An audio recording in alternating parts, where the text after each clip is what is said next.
Bonjour, c'est Jean-Marc Terrel, auteur, entrepreneur et fondateur de Coachéo.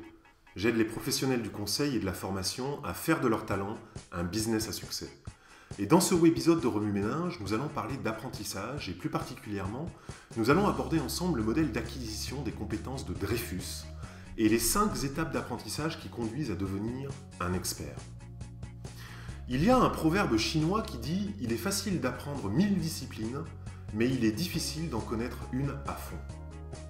Cette déclaration est particulièrement pertinente dans un contexte culturel où la spécialisation est devenue non seulement une nécessité, mais également un atout. Et cela a des implications en termes de gestion des compétences. Lorsque vous êtes en charge du développement des compétences humaines, comme toutes les personnes qui managent des gens, il est important que vous sachiez déterminer le niveau de compétences dont ils ont besoin. Il est également important que vous les aidiez à apprendre et que vous surveilliez leur progrès de façon systématique. C'est pour cette raison que les 5 étapes du modèle d'acquisition des compétences de Dreyfus, qui concernent les adultes, est utile pour la formation et le développement. Il identifie 5 étapes différentes au travers desquelles les gens vont passer au fur et à mesure qu'ils apprennent de nouvelles compétences. Dans cette vidéo, nous allons examiner chacune des 5 étapes et nous allons voir comment vous pouvez utiliser ce modèle pour accompagner vos équipes ou vos clients de façon plus efficace. Le modèle d'acquisition des compétences de Dreyfus a été développé en 1980 par Stuart et Hubert Dreyfus pendant leurs recherches à l'Université de Californie.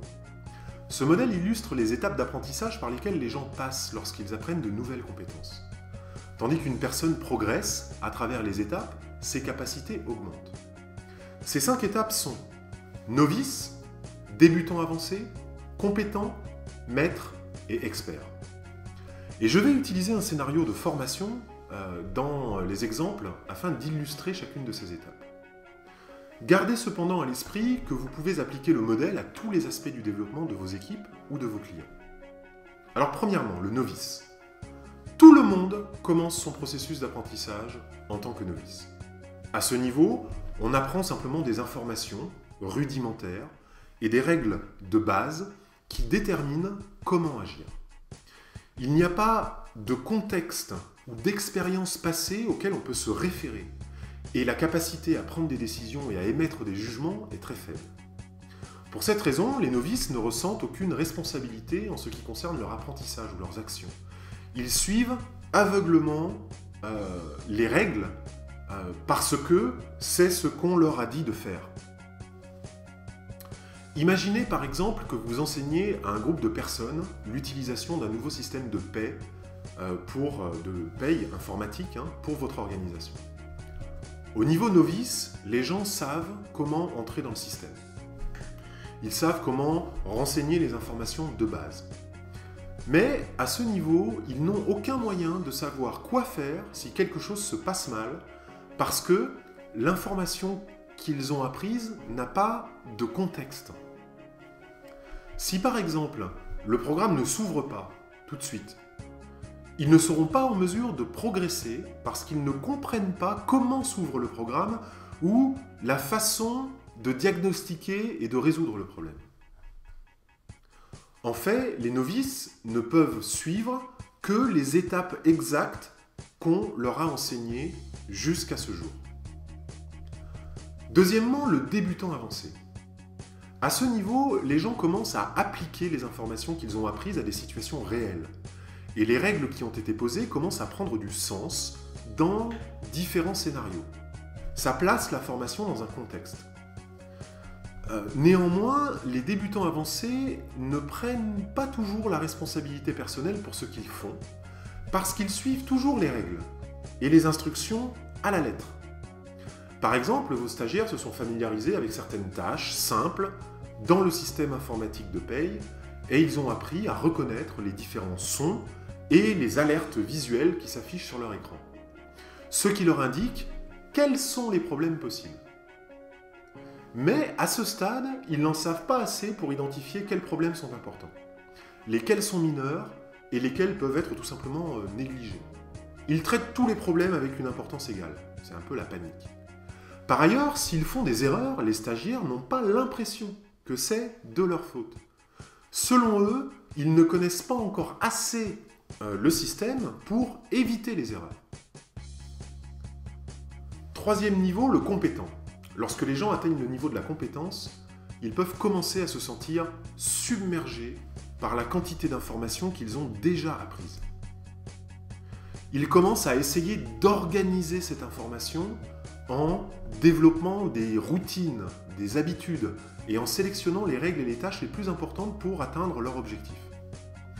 Ils peuvent également commencer à utiliser leurs connaissances et leurs compétences pour faire des choses de façon délibérée, presque autonome. Et en plus, ils commencent à se sentir émotionnellement impliqués dans leur apprentissage. Ils assument la responsabilité de leurs erreurs et quand ils appliquent leurs connaissances et compétences correctement, ils sont ravis de leur succès. Par exemple, vos stagiaires se sentent maintenant très à l'aise à l'idée de faire différentes choses dans le système de paie.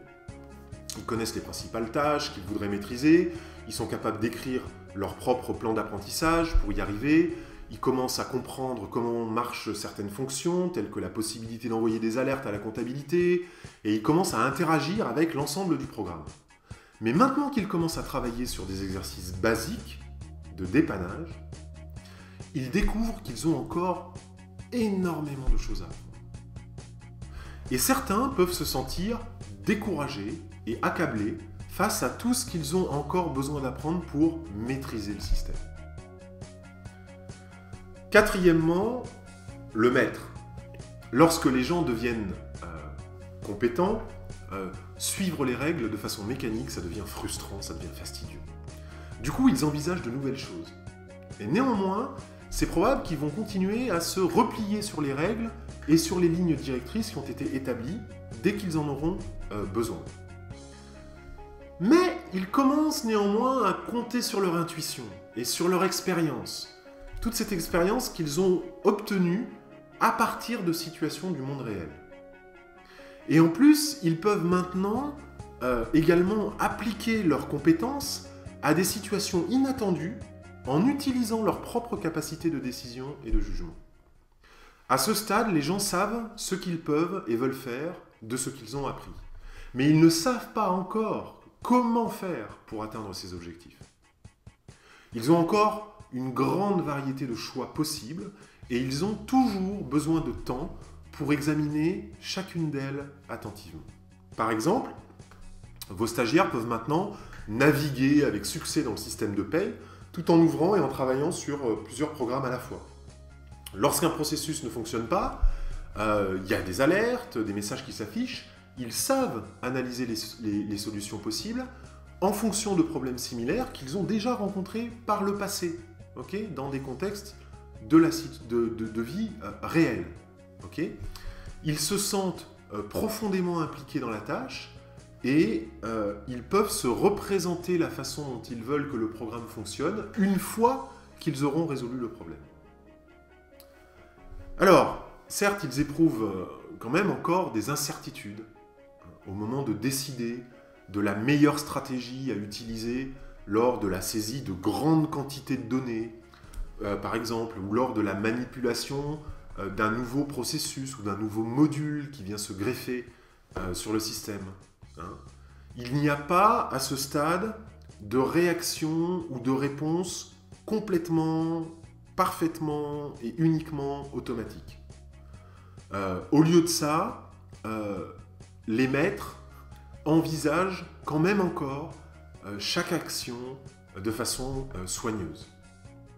Et bien que certaines personnes vont essayer à ce stade de trouver une solution innovante pour résoudre le problème, beaucoup vont encore utiliser la solution qui leur a été enseignée.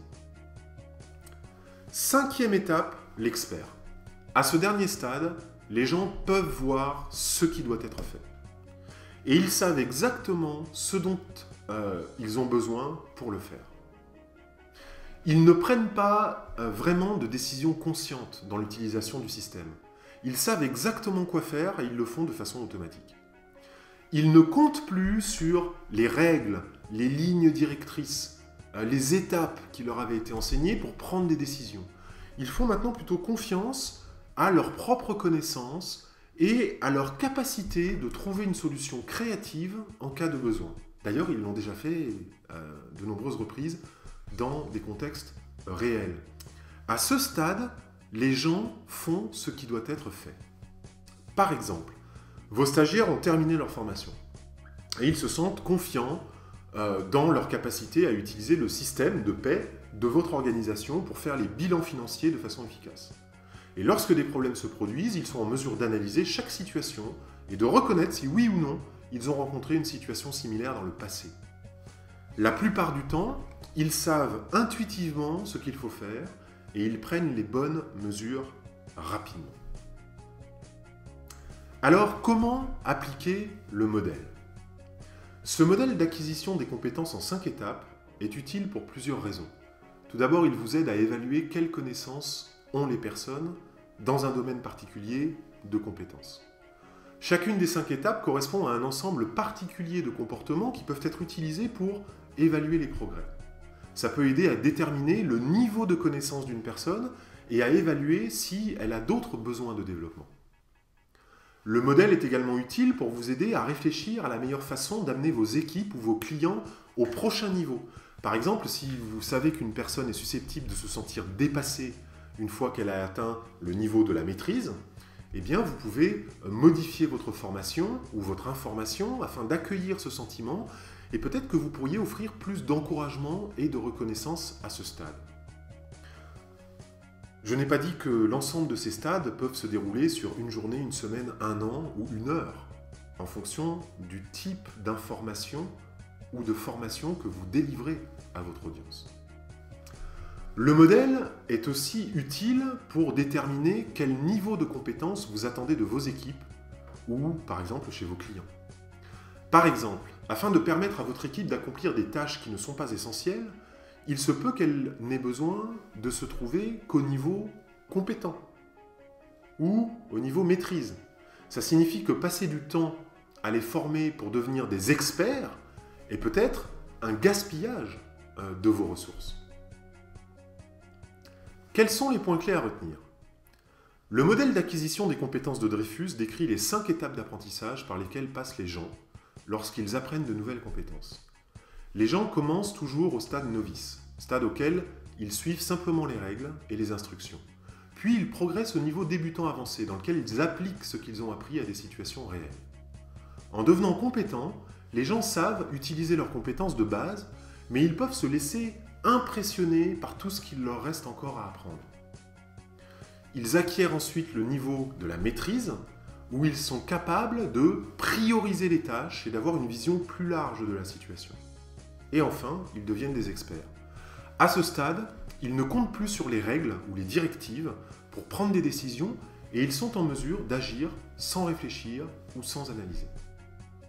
C'est votre responsabilité d'expert de déterminer quel niveau de compétence vous souhaitez aider vos équipes ou vos clients à atteindre.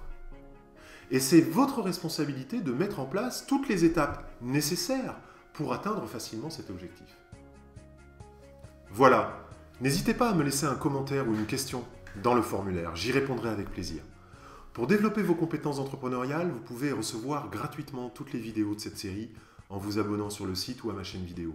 Et si vous pensez que cette formation gratuite peut être utile à quelqu'un d'autre, s'il vous plaît, partagez-la sur les réseaux sociaux en cliquant sur les boutons en dessous de cette vidéo.